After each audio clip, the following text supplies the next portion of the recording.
It was a rainy afternoon in Seattle. When I first met Emily, I was at a cozy coffee shop, nursing a lat and scrolling through my phone, trying to forget a bad day at work. She walked in, her umbrella dripping, with that bright smile that lit up the room. We bumped into each other at the counter, literally, and ended up chatting for hours. She was funny, smart, and had this way of making you feel like you were the only person in the world. That day marked the start of what I thought was going to be something real. We dated for about a year. Emily worked as a graphic designer, always buried in her sketches and deadlines. I was a software engineer, the steady type who liked planning weekends and surprising her with little things, like her favorite takeout or tickets to an art show. At first, everything was perfect. We'd hike in the mountains, binge-watch shows, and talk about our dreams late into the night. But slowly, things started to shift. Emily had this habit of what she called testing our relationship. She'd say it was to make sure we were strong, but looking back, it felt more like games. The first test came a few months in. We were at a party with her friends,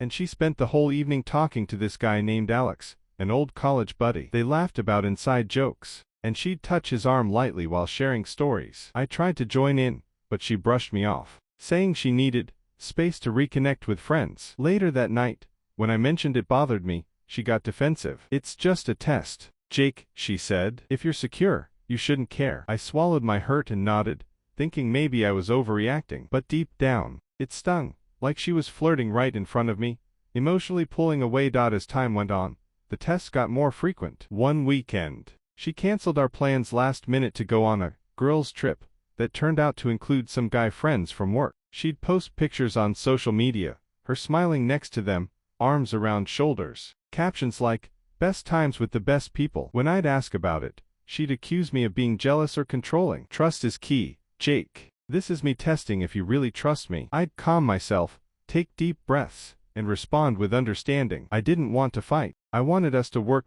Then there were the late-night texts. I'd see her phone light up while we were together, and she'd quickly hide it, saying it was just work. But I caught glimpses, messages from guys with heart emojis or compliments that went beyond friendly. One time, I saw a text from someone named Ryan, "Miss our deep talks. When can we chat again?" She laughed it off as an old friend who was going through stuff, and she was just being supportive. Emotional support isn't cheating, she insisted, but it felt like it. She was sharing parts of herself, the vulnerable, intimate sides, with others, while pulling back from me. I'd lie awake at night, wondering if I was enough. I tried talking to her about it. Over dinner one evening, I said, "Emily, these tests, they make me feel like I'm always proving myself. Can't we just be us?" She cheered up, saying she had trust issues from past relationships. "I'm sorry, Jake. I just need to know you're in it for real." I hugged her, promised I'd be patient. But inside, doubt crept in. Was this love, or was I being manipulated? The emotional infidelity escalated subtly. She'd confide in these friends about our problems instead of me. I'd hear from mutual acquaintances that she was venting to Alex about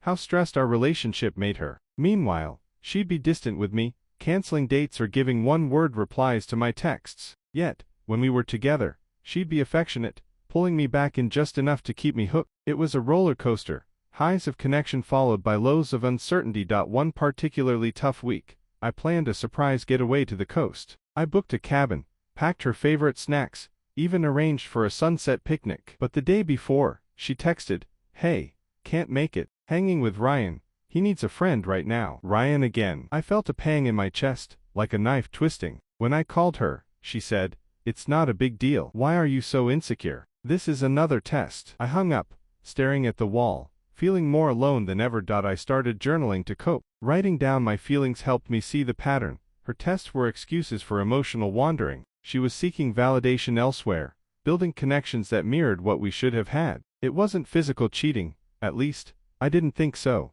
but it eroded our bond. Trust faded, replaced by resentment. Still, I stayed calm. Yelling wouldn't fix it.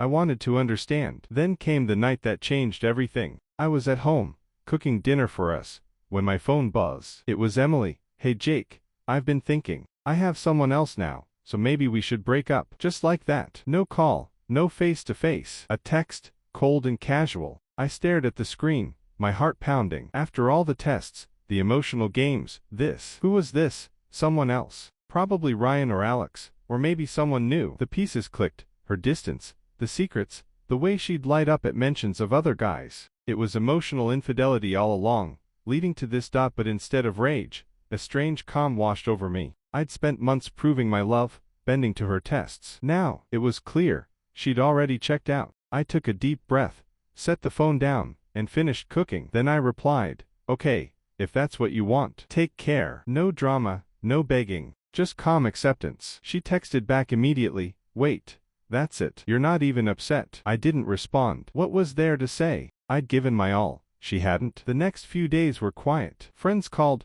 shocked when I told them. "How are you so calm?" they'd ask. I explained. The test had prepared me. Each one built my resilience, showed me her true colors. Breaking up wasn't the end, it was freedom. Emily tried reaching out a week later, saying she missed me, and it was just a phase. But I knew better. The someone else turned out to be Ryan, from what mutual friends said. They'd been emotionally involved for months, sharing secrets and dreams while she tested me. I focused on myself, joined a gym, reconnected with old friends, even started painting, something Emily always said I should try. The calm response wasn't weakness, it was strength. I dodged a lifetime of games. Months passed, and I met Sarah at a book club. No tests, just genuine connection. We talk openly, laugh freely, without hidden agendas. Looking back, Emily's text was a gift. It ended the emotional turmoil, paving the way for real love. If there's a lesson here, it's this: relationships aren't about tests. They're about trust, respect, and being there fully. Emotional infidelity sneaks in quietly,